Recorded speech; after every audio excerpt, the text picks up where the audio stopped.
Hello students, कैसे हैं आप सब लोग। उम्मीद करती हूँ सब अच्छे होंगे और स्वस्थ होंगे। मैं Meena Rana ICT virtual class में आपका स्वागत करती हूँ। स्टूडेंट्स, हम पढ़ रहे हैं क्लास 8 की हिंदी और आज आ गए हैं हम दूसरे चैप्टर पे। दूसरे चैप्टर का शीर्षक है आपका दो गौरैया। इससे पहले आपने स्वदेश कविता पढ़ी, साथ में हमने इस कविता के भावार्थ लिखे, शब्दार्थ लिखे और इस कविता के प्रश्न उत्तर भी प्रीवियस लेक्चर में हमने किए हैं। क्योंकि प्रश्न उत्तर सभी बच्चों को ही करने हैं, यहाँ पर आपको आपसी वार्तालाप से प्रश्नों को करना है। उनका जो है उत्तर आपस में पहले आप एक दूसरे से डिस्कस करेंगे, कविता को बार बार पढ़ेंगे, कविता की पंक्तियों का भावार्थ आप अपने शब्दों में लिखिएगा। तो यहाँ हम आज आ गए हैं दूसरे चैप्टर जिसका शीर्षक है दो गौरैया। तो अब ये जो चैप्टर है इसमें दो गौरैया, आप जानते हैं पक्षियां, उनके बारे में है और ये चैप्टर लिखा है भीष्म साहनी जी ने।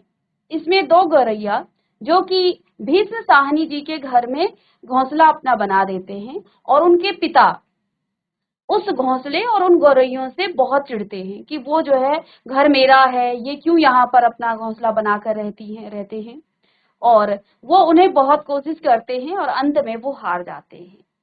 तो इस चैप्टर में कुछ जो है आपको यहाँ पर गौरैया के बारे में पता चलेगा कि किस प्रकार से वो अपना घोंसला बनाती है और जब वो उस घोंसले में उसके अंडे होते हैं तो चाहे कुछ भी हो जाए वो अपने घोंसले को नहीं छोड़ती है। ठीक है, तो चलिए इस चैप्टर को हम शुरू करते हैं। तो चैप्टर का शीर्षक है दो गौरैया। तो भीष्म साहनी जी अपने बारे में, अपने घर के बारे में, अपने बारे में बता रहे हैं। तो घर में हम तीन ही व्यक्ति रहते हैं। तो लेखक बता रहे हैं कि हम घर में तीन ही व्यक्ति रहते हैं। वो तीन कौन कौन से हैं? उनकी माता जी हैं, पिताजी हैं और मैं यानी कि लेखक स्वयं है। पर पिताजी कहते हैं कि यह घर सराय बना हुआ है। सराय का अर्थ है, कहते हैं ना, धर्मशाला, जहां पर जो भी आए, कहीं पर जो है कोई भी आ जाए और वहां पर रह जाए। तो उनके पिताजी कहते हैं, यानी कि भीष्म साहनी जी के पिताजी कह रहे हैं कि ये जो घर है ये है तो मेरा, लेकिन ये घर जो है क्या बना हुआ है? सराय बना हुआ है। हम तो जैसे यहाँ मेहमान हैं, घर के मालिक तो कोई दूसरे ही हैं। अब ऐसा उनके पिता क्यों कह रहे हैं? आप देखते हैं जब घर बनता है तो उसमें चूहे भी आते हैं, कॉकरोच भी आते हैं, चींटियां भी रहती हैं, बहुत सारे जो है उसमें जो छोटे छोटे कीट हैं वो भी रहने लग जाते हैं और साथ में कभी कभी आप देखते होंगे पक्षियां भी घरों में अपना घोंसला बना देती हैं। तो इसी बात से यहाँ पर भीष्म साहनी जी के पिताजी कहते हैं कि ये जो घर है ये तो धर्मशाला जैसे बना है, जैसे कि कोई भी आकर यहाँ रह जाए, हम तो मानो यहाँ पर मेहमान की तरह हैं। तो कहते हैं घर के मालिक तो मानो जैसे कोई दूसरा ही होगा। आगे बताया इन्होंने कि आंगन में आम का पेड़ है, जैसा कि आपको चित्र में दिख रहा है, घर के सामने आम का पेड़ है। तरह तरह के पक्षी उस पर डेरा डाले रहते हैं और जब पेड़ है तो वहां पर जो है पशु नहीं, पक्षी आएंगे, बहुत सारी पक्षियां। और कभी जब उसमें बोर आती हैं तो उसमें छोटे छोटे कीट बहुत सारे आ जाते हैं। तो आम पर जब बोर आती है ना तो उसमें बहुत सारे जो हैं क्या आते हैं? कीट उसमें आ जाते हैं। छोटे छोटे जो कीड़े मकोड़े होते हैं तो वो उसके चारों तरफ मंडराते रहते हैं। आंगन में आम का पेड़ है, तरह तरह के पक्षी उस पर डेरा डाले रहते हैं, यानी कि यहाँ पर रहते हैं। जैसे आपको दिख रहा है गिलहरी या चूहा जो भी है, जो भी पक्षी पहाड़ियों घाटियों पर से उड़ता हुआ दिल्ली पहुंचता है, पिताजी कहते हैं वही सीधा हमारे घर पहुंच जाता है। अब यहाँ इन्होंने ये तो नहीं कहा कि वो कहाँ रहते हैं, लेकिन अपनी बातों में उन्होंने बातों बातों में ही बता दिया कि उनका घर दिल्ली में है और उनके घर के सामने एक आम का पेड़ है। क्या कहा उनके पिताजी ने कि पक्ष पहाड़ियों और घाटियों से पर से उड़ता हुआ दिल्ली पहुंचता है। चाहे वो कोई भी पक्षी है, वो पहाड़ियों से और किसी घाटी से अगर वो उतरता है और दिल्ली पहुंचता है तो वो सीधा जो है हमारे घर पहुंच जाता है, जैसे हमारे घर का पता लिखवा कर लाया हो। क्योंकि यहाँ पेड़ है तो पेड़ पर बहुत सारे पशु पक्षी आएंगे ही, तोते भी हैं और कई बार बिल्लियां भी वहां आ जाती हैं। छोटे छोटे जो पक्षियां होते हैं, अनेक प्रकार के पक्षी, छोटे बड़े, और साथ में उसमें जो है गिलहरी, छिपकली, सभी जो है उसमें पक्षियां आ जाती हैं। जैसे हमारे घर का पता लिखवा कर लाया हो। तो इनके पिताजी ने कहा कि हमारा घर तो सराय बना हुआ है, जैसे पहाड़ियों से और घाटियों से जो पक्षी है सीधे हमारे घर का पता लिखवा कर सीधे हमारे घर में आ जाते हैं। यानी कि कहने का तात्पर्य है बहुत सारे पक्षी यहाँ पर आते हैं। कभी तोते पहुंच जाते हैं तो कभी कौवे, कभी तरह तरह के गौरैया। वह शोर मचता है कि कानों के पर्दे फट जाते जाए। पर लोग कहते हैं पक्षी गा रहे हैं। अब उनके पिता का कहना है कि पक्षी जब चहचहाहट करते हैं तो उनके पिताजी को वो पक्षियों का गाना नहीं लगता है, बल्कि वो क्या कह रहे हैं कि वो उनको जैसे बहुत जो है कर्कश शोर उनको लगता है कि उस वो जो जिससे जो है आपको अच्छी नहीं लगती है जो शोर। तो उनके पिता को ये जो चिड़ियों का चहचहाना है वो शोर लगता है। कहते हैं, लोग कहते हैं कि पक्षियां गा रही हैं, लेकिन उनके लिए ये पक्षियां गा नहीं रही हैं बल्कि शोर मचा रही हैं। घर के अंदर का भी यही हाल है। अब इनके पिता कहते हैं कि इनके घर का अंदर, इनके पिता का कहना है, लेखक के पिता का, कि घर के अंदर का भी यही हाल है। क्या हाल है? बीसियों तो चूहे बसते हैं, यानी कि यहाँ तो कई, तो इसमें यहाँ पर चूहे रहते हैं, मतलब 20 के करीब। रात भर एक कमरे से दूसरे कमरे में भागते फिरते हैं। अब घर होगा, पेड़ होगा, तो वहां पर चूहे भी रहते हैं। तो अब इनके पिताजी कहते हैं कि यहाँ लगभग 20 के करीब तो यहाँ पर चूहे ही हैं। और रात भर चूहे दिन में तो कुछ नहीं करते, लेकिन रात में जब आप सो जाते हैं तो वो इधर से उधर जो है दौड़ा भागी करते रहते हैं। तो एक कमरे से दूसरे कमरे में वो भागते फिरते हैं। वह धूम धमा चौकड़ी मस्ती है कि हम लोग ठीक तरह से सो भी नहीं पाते हैं। बर्तन गिरते हैं, डिब्बे खुलते हैं, प्याले टूटते हैं। एक चूहा अंगीठी के पीछे बैठना पसंद करता है। तो इनके घर में इतने चूहे हैं कि ये जो है रात भर इन्होंने धमा चौकड़ी मचाया रहता है। अब कहते हैं हम लोग तो ठीक से सो भी नहीं पाते हैं। इनके बर्तन गिरते हैं, डिब्बे खुलते हैं, प्याले टूटते हैं, यहाँ तक कि एक चूहा तो अंगीठी के पीछे बैठना पसंद करता है। शायद बूढ़ा है, यानी कि उनको उन चूहों के बारे में भी पता है कि कौन कहाँ बैठता है। इतने सारे वहां पर छोटे छोटे जीव जंतु आ जाते हैं। एक दूसरा है जिसे बाथरूम की टंकी पर चढ़कर बैठना पसंद है। तो कई प्रकार के तो यहाँ चूहे हैं। कोई अंगीठी के पीछे बैठता है तो कोई बाथरूम की टंकी के ऊपर चढ़कर जो है बैठना पसंद करता है। उसे शायद गर्मी बहुत लगती है। बिल्ली हमारे घर में रहती तो नहीं, मगर घर उसे भी पसंद है और वह कभी कभी झांक जाती है। अब बिल्ली का, इनके घर की अपनी तो बिल्ली है नहीं, लेकिन यहाँ बिल्ली भी कभी कभी आ जाती है। ठीक है, तो कहते बिल्ली हमारे घर की तो नहीं है, लेकिन कभी कभी वो भी यहाँ पर आ करके झांक जाती है। चलिए अब आगे। मन आया तो अंदर आकर दूध पी गई, न मन आया तो बाहर से ही फिर जाऊंगी। अगर उसे भूख लगी होगी तो अंदर आकर के वो दूध पी जाती है, और अगर उसका पेट भरा रहेगा तो उधर से जाते हुए जो है वो जाती हुई ऐसी प्रतीत होती है, हमारे घर की तरफ देखती है, मानो वो ये कह रही होगी कि अभी पेट भरा है फिर आऊंगी। तो क्या कहते हैं, मन आया तो अंदर आकर दूध पी गई, ना मन आया तो बाहर से ही फिर आऊंगी कहकर चली जाती है। तो इस प्रकार से वो बिल्ली देखती है। ये सारी चीजें महसूस कर रहे हैं भीष्म साहनी के पिताजी। आगे कहते हैं, शाम पड़ते ही 2-3 चमगादड़ कमरों के आर पार फैलाए कशरत जो है करने लगते हैं।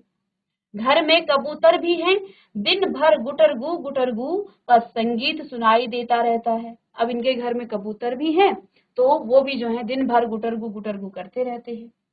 इतने पर ही बस नहीं, अब इतना ही नहीं है, घर में छिपकलियां भी हैं और बर्रे भी हैं, और चींटियों की तो जैसे फौज ही छावनी डाले हुए है। अब चींटियां जो है सिंगल नहीं आती हैं, चींटियां जहां आती हैं पूरी फौज के साथ आती हैं। एक के पीछे वो एक प्रकार की गंध छोड़ती हैं और एक के पीछे दूसरा चला जाता है। ठीक है, तो चींटियां जो है एक फौज में जो है जैसे कि उन्होंने पूरी छावनी यहाँ पर डेरा ही डाल दिया हो।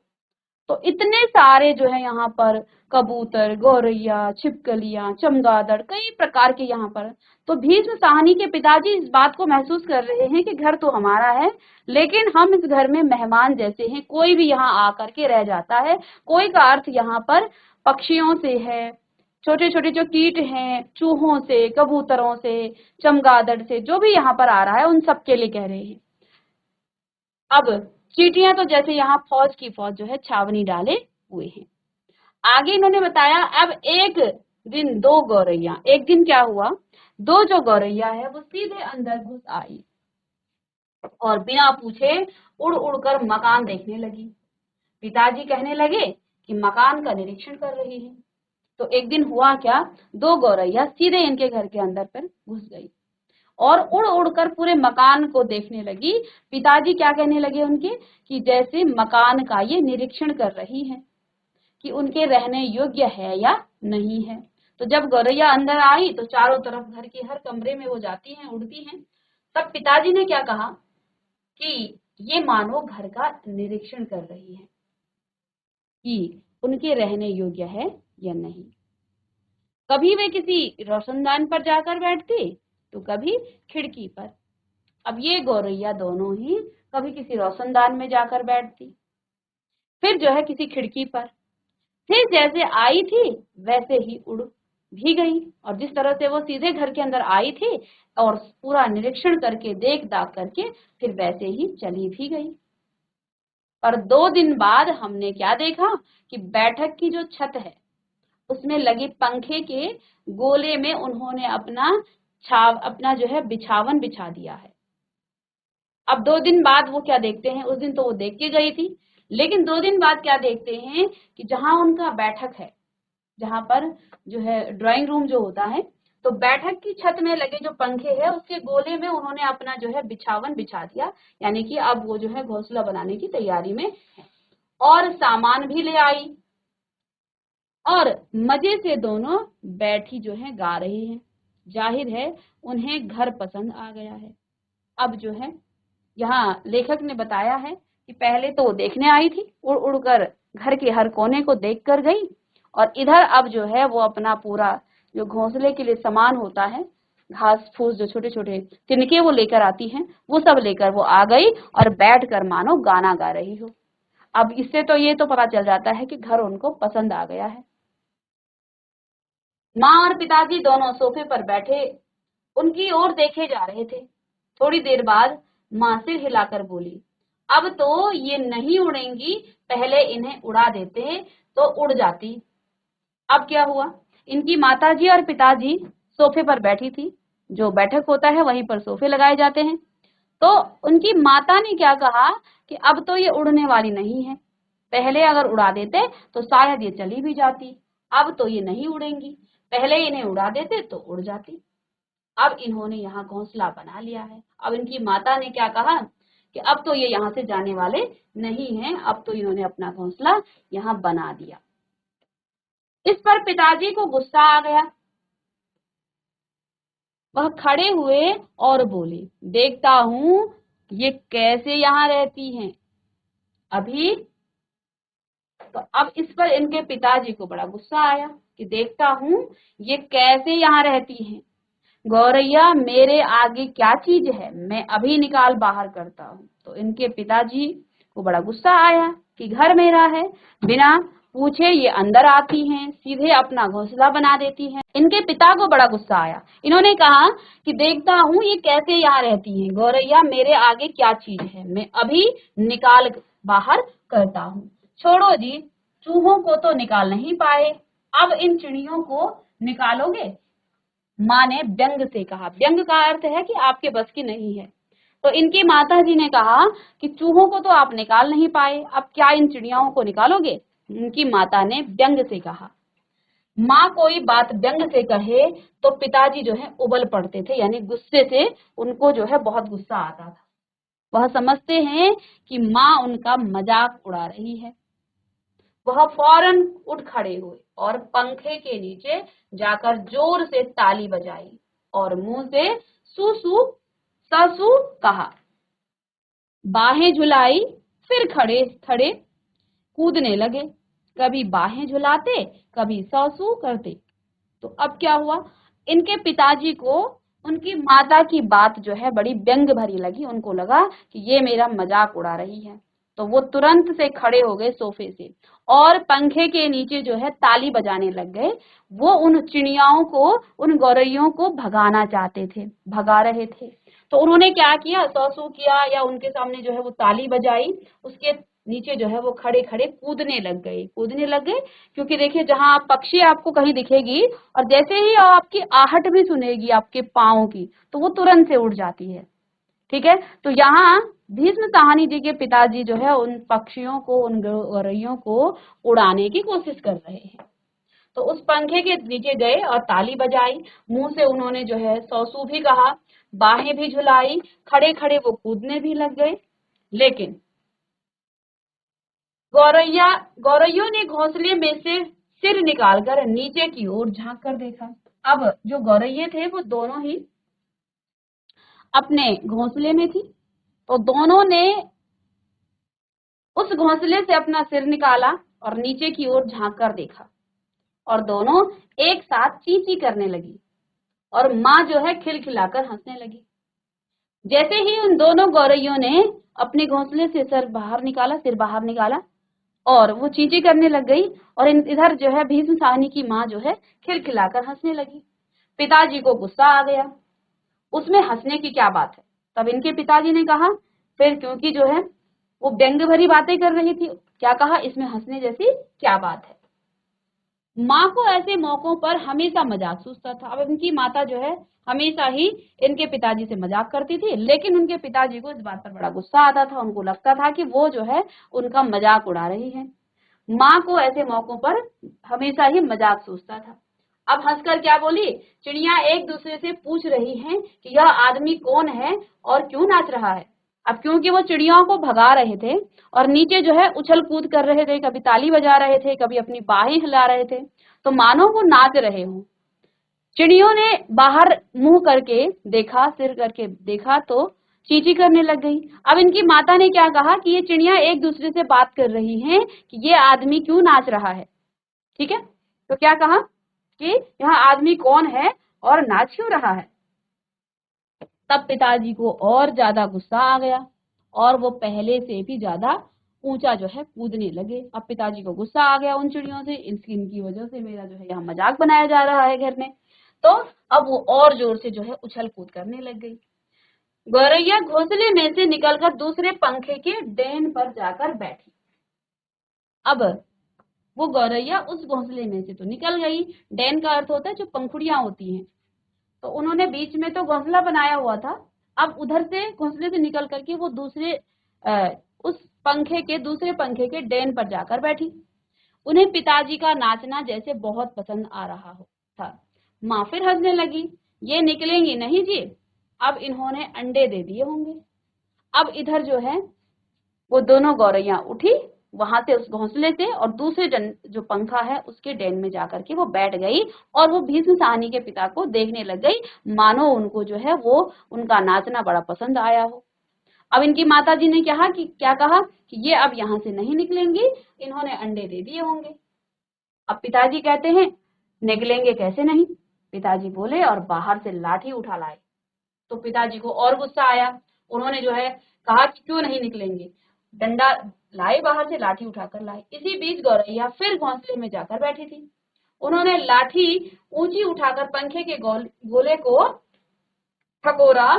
चींची करती हुई गौरैया उड़कर पर्दे के डंडे पर जाकर बैठ गई। तो ये जो गौरैया पुनः उस घोंसले में बैठी हुई थी, वो वहां से उठ करके पंखे के डंडे पर जाकर बैठ गई।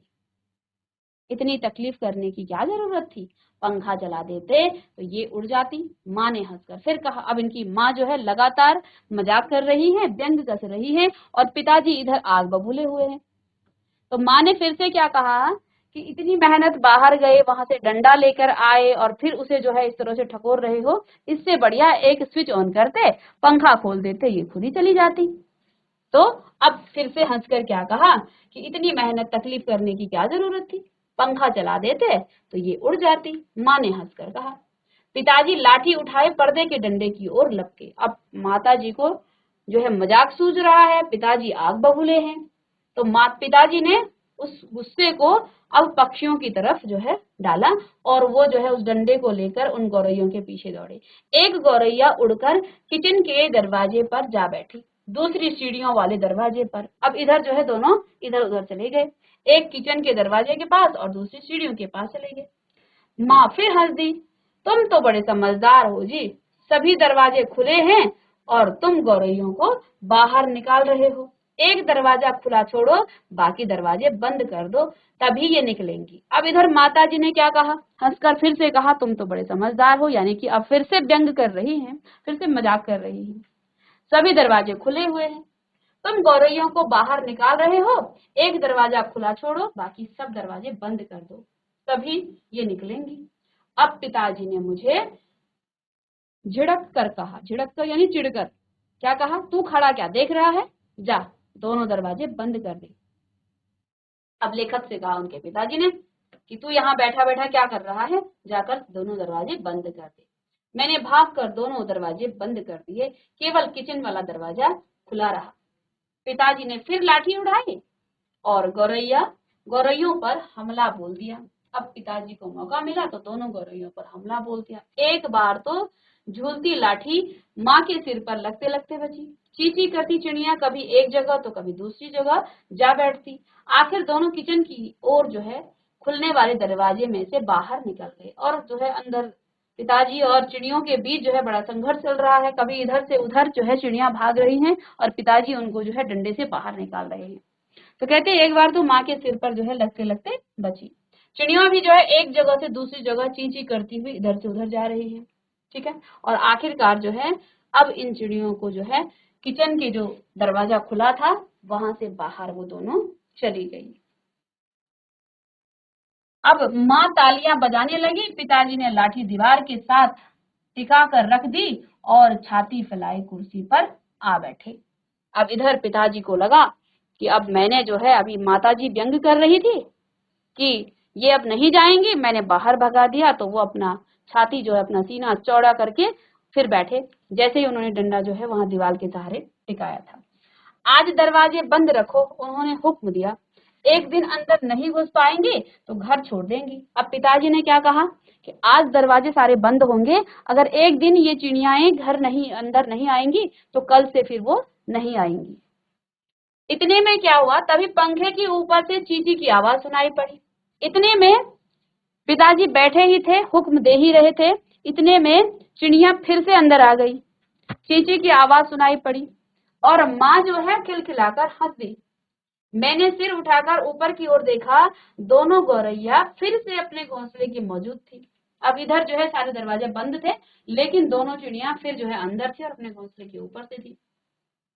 दरवाजे के नीचे से आ गई, माँ बोली। अब माँ ने बताया कि ये तो दरवाजे के नीचे से आई है।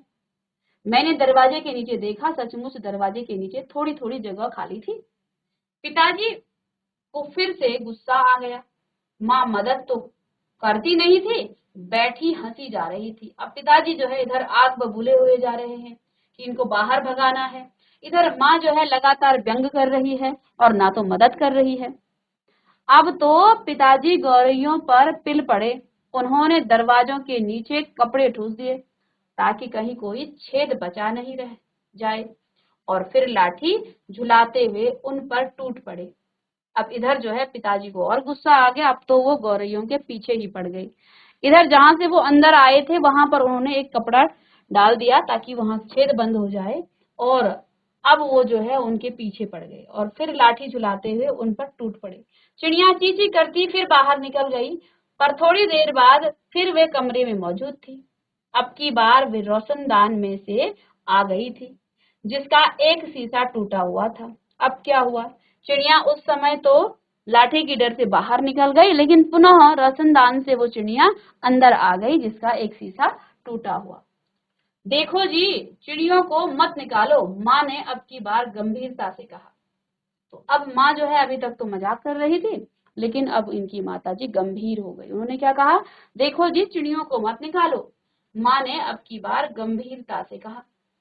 अब तो इन्होंने अंडे भी दे दिए होंगे, अब ये यहाँ से नहीं जाएंगे। तो माताजी ने कहा कि अब तो अंडे दे चुके होंगे, अब ये यहाँ से नहीं जाएंगे। क्या मतलब, मैं कालीन बर्बाद करवा लूं? तो पिताजी ने कहा, क्या कहना चाहती हो, क्या मतलब है तुम्हारा? मैं जो कालीन लाया हूं, अब बैठक में कालीन बिछाई रहती है और सेंटर में चिड़ियाओं ने, गौरैयों ने अपना घोंसला बना दिया, तो वहां पर घास फूस होगी, गंदगी तो होगी, ठीक है। तो क्या कहा कि क्या मतलब है तुम्हारा, मैं अपने कालीन जो है बर्बाद करवा लूं? पिताजी बोले और कुर्सी पर चढ़कर रोशनदान में कपड़ा ठूस दिया। तो जहां से वो अंदर आए थे पुनः वहां पर अब जो है कपड़ा ठूस दिया। फिर लाठी झुलाकर एक बार फिर चिड़ियों को खदेड़ दिया। दोनों पिछले आंगन की दीवार पर जा बैठी। इतने में रात हो पड़ी। अब खाना खाकर ऊपर मैं जा रहा था, क्या कहते हैं, हम खाना खाकर ऊपर जाकर सो गए। जाने से पहले मैंने आंगन में झांक कर देखा, चिड़िया वहां पर नहीं थी। मैंने समझ लिया कि उन्हें अक्ल आ गई होगी, अपनी हार मानकर किसी दूसरी जगह चली गई होगी। तो अब लेखक ने कहा कि जब हम खाना खा के इतने के बाद जो है रात हो चुकी थी, खाना खाकर जब ये ऊपर जा रहे थे तो इन्होंने एक बार, लेखक ने बाहर देखा कि चिड़िया आखिर कहाँ होंगी। तो कहते हैं मुझे लगा कि चिड़िया ने हार मान लिया है और अब जो है वो यहाँ से चली गई। दूसरे दिन इतवार था। जब हम लोग नीचे उतर कर आए तो वे फिर से मौजूद थी और मजे से जो है बैठी मल्हार गा रही थी। पिताजी ने फिर लाठी उठा ली। तो दूसरे दिन, अब इतवार था, संडे था, तो सभी घर पर थे। तो कहते हैं हम लोग नीचे उतर कर आए तो वे फिर से मौजूद थी। कौन? वो दोनों गौरैया, और मजे से बैठी मल्हार गा रही थी। पिताजी ने फिर लाठी उठा ली। उस दिन उन्हें गौरैयों को बाहर निकालने में बहुत देर नहीं लगी। अब तो रोज यही कुछ होने लगा। दिन में तो वे बाहर निकल जाती, पर रात के वक्त जब हम सो रहे होते तो न जाने किस रास्ते वे अंदर घुस आती। तो अब ये जो है कई दिन तक चला। रात को जो है वो, दिन भर तो वो बाहर रहती थी, लेकिन रात को न जाने जब ये ऊपर जाते थे सोने, न जाने किस रास्ते वो चिड़िया आकर के अपने घोंसलों के पास आ जाती। अब ये रोज कुछ ऐसा ही होने लग गया, ठीक है। पिताजी परेशान हो उठे। आखिर कोई कहाँ तक लाठी झुला सकता है? अब इनके पिताजी हर दिन इनको भगाने में लगे रहते थे, तो वो जो है बहुत परेशान हो गए। तो क्या कहते हैं, आखिर कोई कहाँ तक लाठी झुला सकता है? पिताजी बार बार कहें, मैं हार मानने वाला आदमी नहीं हूँ। अब मुंह से तो वो कह रहे थे कि मैं हार मानने वाला नहीं हूँ, पर आखिर वह भी तंग आ गई। और आखिर जब उनकी सहनशीलता चुक गई तो वह कहने लगे कि गौरैयों का घोंसला नोच कर निकाल देंगे। और वह फौरन ही बाहर से एक स्टूल उठा लाए। तो अब जो है उनकी सहनशीलता की जो हद थी वो पार हो गई कि अब रोज रोज जो है वो उनको भगाए जा रहे हैं गौरैया, फिर कल सुबह वहां आ जाती थी। तो अब जो है वो बहुत परेशान हो गए थे इन गौरैयों से। तो उन्होंने क्या कहा कि अब जो है इसके घोंसले को ही मैं खत्म कर देता हूँ इनके, अब फिर उसके बाद ना रहेगा घोंसला और ना ही ये अंदर आने वाली। तो अब क्या हुआ, वो फौरन बाहर से एक स्टूल उठा लाए। घोंसला तोड़ना कठिन काम नहीं था, तो घोंसला तोड़ना जो है ये बहुत कठिन का कार्य नहीं था। उन्होंने पंखे के नीचे फर्श पर स्टूल रखा और लाठी लेकर स्टूल पर चढ़ गई। किसी को सचमुच बाहर निकालना हो तो उसका घर तोड़ देना चाहिए, उन्होंने गुस्से से कहा। तो उन्होंने क्या कहा, अगर इसे इन दोनों को सचमुच यहाँ से बाहर निकालना है तो इनका घर तोड़ देना चाहिए, उन्होंने गुस्से से कहा। घोंसले में से अनेक तिनके बाहर की ओर लटक रहे थे। गौरैयों ने सजावट के लिए मानो झालर टांग रखी हूँ, मतलब इतने सुंदर से उन्होंने जो है वो अपना घोंसला बनाया था। लटके हुए जो है कुछ घास फूस के तिनके थे, मानो उन्होंने झालर टांग रखी हो। पिताजी ने लाठी का सिरा सूखी घास के तिनकों पर जमाया और दाई दाई ओर दाई ओर को खींचा। दो तिनके घोंसलों में से अलग हो गए और फरफराते हुए नीचे उतरने लगे। चलो, दो तिनके तो निकल गए। माँ हंसकर बोली, अब बाकी 2000 भी निकल जाएंगे। अब माँ जो है लगातार व्यंग कर रही है, उनके साथ मजाक कर रही है। तो अभी इन्होंने लाठी जो है थोड़ी सी रखी थी, तो 2 तिनके निकले तो माँ ने क्या कहा, चलो 2 तिनके तो निकल गए। माँ हंसकर बोली, अब बाकी 2000 भी निकल जाएंगे। यानी कि इतने बड़े घोंसले में से 2 ही तिनके तुम निकाल पाए। तभी मैंने बाहर आंगन की ओर देखा और मुझे दोनों गौरैया नजर आई। दोनों चुपचाप दीवार पर जो है बैठी थी। इस बीच दोनों कुछ कुछ जो है दुबला गई थी, कुछ कुछ काली पड़ गई थी।